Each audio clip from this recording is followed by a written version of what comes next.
Assalamualaikum warahmatullahi wabarakatuh. Waalaikumsalam warahmatullahi wabarakatuh.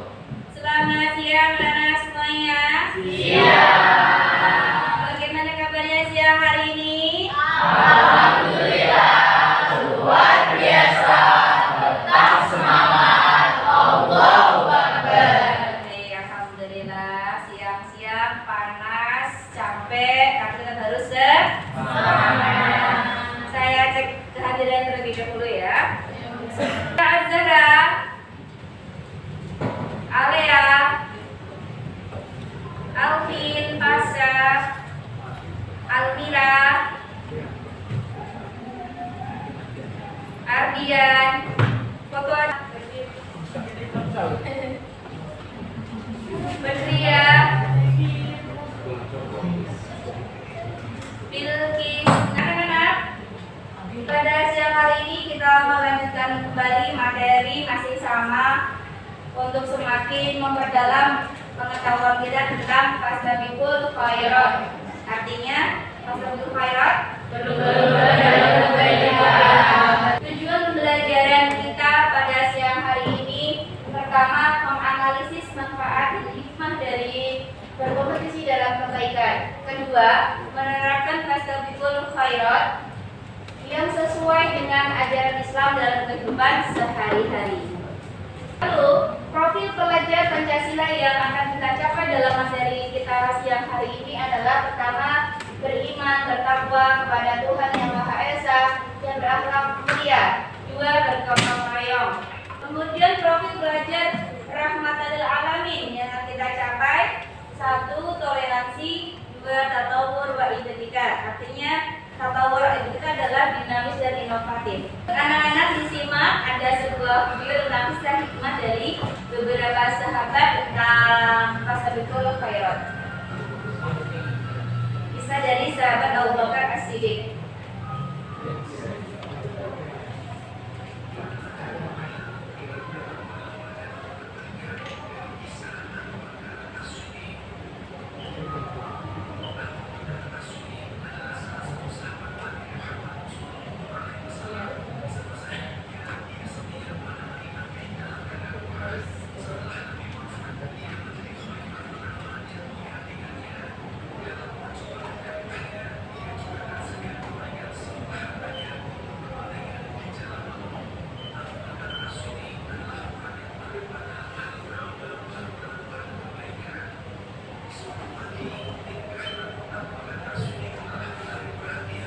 Anak-anak setelah mengamati video tadi, silakan adakah yang bisa mengambil sebuah hikmah dari keteladanan Abu Bakar As-Siddiq? Tunjuk tangan. Siapa yang bisa mengambil hikmah dari kisah tersebut? Ada tersangka. Oke, silakan. Berdiri sebutkan nama dan nomor absen ya. Assalamualaikum warahmatullahi wabarakatuh. Waalaikumsalam warahmatullahi wabarakatuh. Nama saya Badriana Sukmadani, hikmah yang bisa saya ambil dari video tersebut adalah bahwa berbuat kebaikan tidak harus diketahui oleh orang lain, tetapi hanya urusan kita dengan Allah Subhanahu wa Ta'ala. Sudah, duduk. Baik, tepuk tangan buat ya. Dia menjelaskan bahwa berbuat kebaikan itu tidak harus diperlihatkan kepada orang lain. Kebaikan itu cukup hanya kita dan Allah yang mengetahui. Berikutnya, anak-anak ada pertanyaan pemanik, silakan nanti dijawab melalui link yang sudah beredar bertiga. Pertanyaan pemanik, mengapa penting baca Al-Quran setiap hari? Dan yang kedua, bagaimana cara kita bisa beruntung dalam kebaikan dengan sekolah? Apa saja manfaat dari etos kerja yang baik? Apa hikmah berlomba-lomba dalam kebaikan Al-Quran? Bagaimana kita bisa melakukan etos kerja Rasulullah SAW sehari-hari? Mengerjakan kuis ya anak-anak. Seperti ini nanti bentuk tampilannya kuisnya, tapi sebelum kalian kerjakan dulu. Kalian kasih waktu beberapa menit untuk mengerjakan. Anak-anak sudah mengisi matematik, kemudian kita lanjut kembali materi kita. Ini ada satu studi kasus ya, beberapa kasus yang perlu penyelesaian dari anak-anak semuanya. Silakan diamati. Pertama, kasus pertama keseimbangan antara dua kelompok siswa di sekolah yang saling berdebat dan saling menyalahkan. 2. Sekolah menyadari bahwa kebersihan lingkungan di sekitar sekolah kurang terjaga. Siswa diundang oleh suatu instansi untuk berpartisipasi dalam meraih kebersihan. 3. Sekolah mengadakan acara amal untuk mengumpulkan dana bagi anak yang membutuhkan di daerah yang terdampak bencana. Silakan selesaikan masalah ini. Hal ini memerlukan penerapan Fastabiqul Khairat yang seperti apa yang harusnya dilakukan dalam penerapan Fastabiqul Khairatnya. Paham anak-anak tugasnya? Beda kasih waktu 10 menit untuk mengerjakan diskusi dengan anggota kelompoknya masing-masing. Waktunya habis, Anda silakan siapa yang mau menyelesaikan kasus yang pertama. Kasus terdapat ketegangan antara dua kelompok siswa di sekolah yang saling berdebat dan saling menyalahkan. Siapa yang mau menjawab? Baik, silakan Ardian. Waalaikumsalam warahmatullahi wabarakatuh. Nama saya Abdul Rahman dari absen 5. Iya. Untuk yang kasus pertama terdapat ketegangan antara dua kelompok siswa di sekolah yang saling berdebat dan saling harapan nilai Fastabiqul Khairat. Salah satunya adalah mengambil inisiatif untuk menjadi mediator dan mengorganisir pertemuan antara kedua kelompok untuk menyelesaikan sebuah konflik. Jadi penengah ya. Ya. Oke. Tepuk tangan buat jawaban. Untuk selanjutnya kasus yang kedua. Sekolah menyadari bahwa kebersihan lingkungan di sekitar sekolah kurang terjaga dan siswa diundang oleh suatu instansi untuk berpartisipasi dalam meraih kebersihan. Siapakah yang bisa menjawab? Silakan. Oh ya, silakan. Askia Salam Maira. Jadi tadi kasus yang kedua yaitu sekolah menyadari bahwa kebersihan lingkungan di sekitar sekolah kurang terjaga dan siswa diundang oleh salah satu instansi untuk berpartisipasi dalam meraih kebersihan. Dalam penerapan Fastabiqul Khairat, yang pertama yaitu mengorganisir dari pembersihan lingkungan sekolah dan berpartisipasi secara aktif dalam kegiatan tersebut. Yang kedua yaitu melakukan kampanye untuk meningkatkan kesadaran di antara teman-teman mereka tentang pentingnya menjaga kebersihan dan melibatkan mereka dalam kegiatan tersebut. Yang selanjutnya yaitu ketiga, bekerja sama dengan guru dan staf untuk memastikan kegiatan ini berdampak positif dan berkelanjutan. Terima kasih. Baik, tepuk tangan buat Maira. Artinya kegiatan sekolah itu tidak hanya melibatkan para siswa, tapi juga melibatkan seluruh warga sekolah. Semuanya harus digerakkan dan tidak akan berjalan dengan lancar program tersebut jika tidak ada kesadaran dalam diri masing-masing. Baik, kasus selanjutnya ada diskusi kembali ya, kelompoknya bisa berubah atau tetap sama. Setiap kelompok mendapatkan anggota namun sampai 9 anggota. Tugasnya adalah pertama, masing-masing kelompok membaca dan menganalisis Quran sampai jam 8. Kemudian yang ketiga, tugasnya kelompok 1 membuat poster digital terkait materi, kelompok 2 membuat PowerPoint, kelompok 3 membuat video pendek. Kemudian masing-masing kelompok mendiskusikan tentang manfaat dan hikmah kompetisi dalam kebaikan menurut para ahli dan disiplin ilmu. Melalui pencarian internet tidak tanpa boleh membuka HP ya, untuk dari referensi yang lain tambahan. Kemudian mendiskusikan contoh nyata dari penerapan Fastabiqul Khairat dalam kompetisi kebaikan dan bebas hari-hari. Selanjutnya terakhir presentasi. Baik, silakan anak-anak berdiskusi dari kelompoknya masing-masing. Ada yang membuat poster digital, ada yang membuat PowerPoint, ada yang membuat film pendek. Mengerti ya? Sudah diselesaikan tugasnya. Bikin apa ini? Kelompok yang ini membuat poster digital. Baik. Untuk kelompok yang sini tugasnya membuat apa? Memilih bagian apa? Oh ya, silakan dikerjakan, selesaikan dulu ya. Baik, sudah dirangkai apa namanya tugasnya masing-masing tadi ya. Kelompok sini bagaimana tugasnya? Sudah membuat apa? PowerPoint. Baik.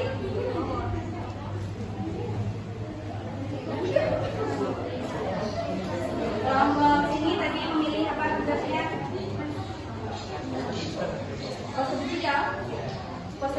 Poster digital juga. Oh ya, oke. Tapi silahkan yang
kita dapat membentuk karakter yang mulia dan bermanfaat bagi kehidupan kita.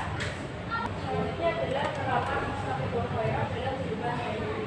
Menjalankan Fastabiqul Khairat bukan hanya tentang amal besar, tapi juga tindakan kecil yang dilakukan dengan niat baik.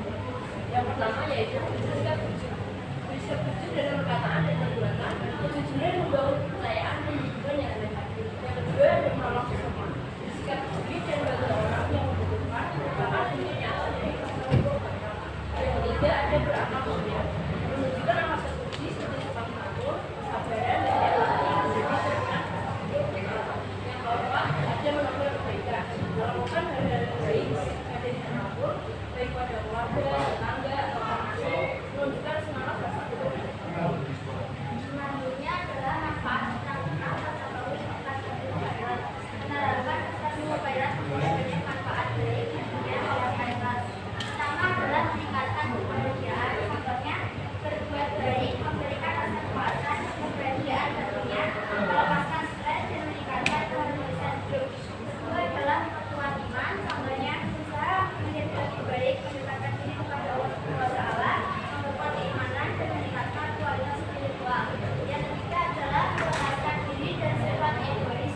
Contohnya adalah Fastabiqul Khairat biar bisa untuk memikirkan orang lain dan melepaskan sikap mementingkan diri sendiri. Dan selanjutnya adalah melewati tantangan dalam menerapkan Fastabiqul Khairat. Pertama ada rasa malas, dan yang kedua ada ketidakpedulian, ketiga ada keinginan untuk mencari pengakuan. Nah, dari ketiga masalah ini kita bisa mendapatkan solusi, yaitu untuk rasa malas kita bisa menemukan motivasi dan dorongan untuk bertindak. Ingatlah pahala dan kebaikan yang akan diperoleh. Dan kedua, ketidakpedulian, solusinya adalah latih empati dan sensitivitas terhadap orang lain, tanamkan rasa peduli dan keinginan untuk membantu. Dan yang ketiga adalah fokus pada niat untuk berbuat baik semata-mata karena Allah Subhanahu wa Ta'ala, bukan karena ingin dipuji atau tidak. Yang selanjutnya adalah mengembangkan mindset Fastabiqul Khairat. Untuk menerapkan Fastabiqul Khairat secara konsisten, perlu membangun mindset yang tepat, yaitu yang pertama bisa kita lihat niat yang ikhlas. Niat yang ikhlas adalah buat dari semata-mata karena Allah Subhanahu wa Ta'ala, bukan untuk mendapatkan pujian atau penerimaan. Yang kedua, keinginan untuk berkembang, selalu berusaha untuk menjadi lebih baik dan meningkatkan kualitas diri. Yang ketiga, berfokus pada kebaikan, membiasakan diri untuk melihat sisi positif dan mencari cara untuk membantu orang lain. Yang selanjutnya adalah mencapai pertumbuhan spiritual dan pribadi melalui Fastabiqul Khairat. Karena bukan hanya tentang tindakan, tetapi juga tentang proses spiritual dan pribadi. Yang pertama, meningkatkan kesadaran diri dengan merenungkan diri sendiri dan berusaha menjadi lebih baik, memahami kekurangan dan kekurangan baiknya. Yang kedua, memperkuat hubungan dengan Allah, yaitu dengan berbuat baik sebagai bentuk ibadah dan mendekatkan diri kepada Allah dan meningkatkan keimanan dan ketakwaan. Yang ketiga yaitu menumbuhkan rasa bersyukur, yaitu dengan mensyukuri nikmat Allah dan berusaha untuk berbagi dengan orang lain, memicu rasa empati dan kepedulian. Intinya Fastabiqul Khairat dalam kehidupan kita. Fastabiqul Khairat adalah ajaran luhur yang mendorong kita untuk selalu berbuat baik dan menjadi pribadi yang lebih baik. Yang pertama ada peningkatan diri, menjadi pribadi yang lebih baik dan bermanfaat bagi diri sendiri dan orang lain. Nah, ada yang tahu dari salah satu contoh dari peningkatan diri kita di sekolah itu apa? Peningkatan diri dalam sekolah yaitu antara lain tanggung jawab. Kita kan kalau di sekolah itu kan biasanya dikasih tugas oleh kepala guru dan harus dikerjakan pada waktu itu. Tadi salah satu contoh yang diberikan Roman. Jadi kalau ada yang punya tugas maupun kerjaan rumah yang perlu dikerjakan sekarang, kerjakan sekarang ya. Ya. Tanggung jawab kita bersama. Terus yang kedua adalah kesejahteraan bersama, membangun masyarakat yang harmonis dan luluh dengan kebaikan. Contohnya kalau kita berbicara tentang masyarakat, kayaknya kita nggak jauh banget dari gotong royong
ada kesempatan kita untuk melakukan kebaikan, alangkah baiknya kita ya kerjakan agar mendapat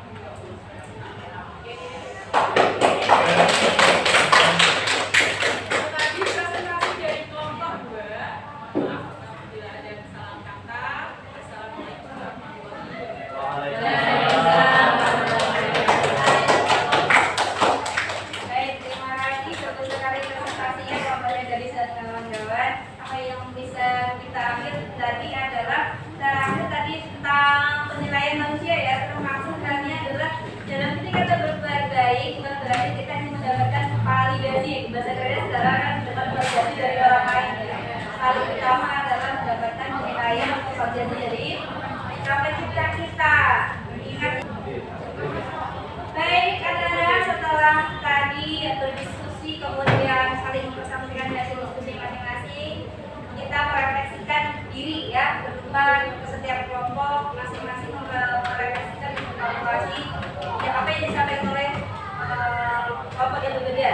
Kelompok 1 tugasnya mengevaluasi kelompok 3, kelompok 2 mengevaluasi kelompok 1, kelompok 3 mengevaluasi kelompok 2. Baik, silakan untuk kelompok 1 mengevaluasi kelompok 3. Silakan. Ya, sama saja. Ya, izin mengevaluasi kelompok 3. Menurut saya kelompok 3 telah baik karena kualitas video dan audionya telah bagus dan banyak ekspresi yang setiap senyumnya beda pol, banyak ekspresi setiap senyum yang tidak baik. Oke. Namun tema yang diambil sudah cukup ya. Jadi, apa? Ya, silakan. Ya, kelompok mengevaluasi kelompok 1. Dari kelompok saya, untuk kelompok 1 adalah secara sifat bagus dan ada perilaku manfaat dan imannya juga. Tapi menurut kelompok kami lebih baik saat perilaku semua itu dikelompokkan menjadi tiga, jadi satu aja. Kan itu ada di lingkungan sekolah, keluarga juga masyarakat. Tapi itu malah berbeda satu. Semoga kedepannya bisa dikelompokkan jadi gak hanya dijadikan satu. Soalnya kalau di satu terus kalau berikutnya kakak kelompok kelompok 2 itu bisa ditambahi dengan progres dan tema yang sesuai. Terima kasih. Kelompok 3 mengevaluasi kelompok 3. Yang pertama kita maklumi dan kita harus PAP ini menerima perbedaan tersebut, tidak menjadikannya sebagai sebuah halangan untuk membuat kebaikan.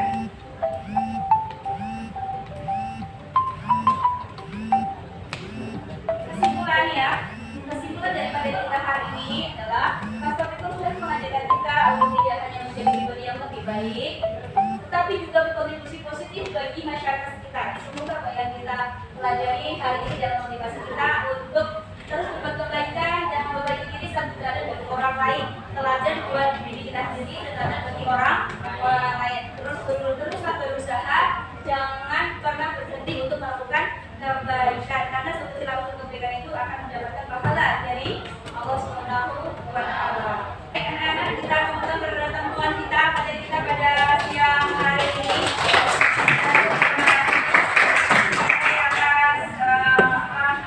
Semangatnya pada siang hari ini. Semoga kita semuanya dan kita semuanya ya.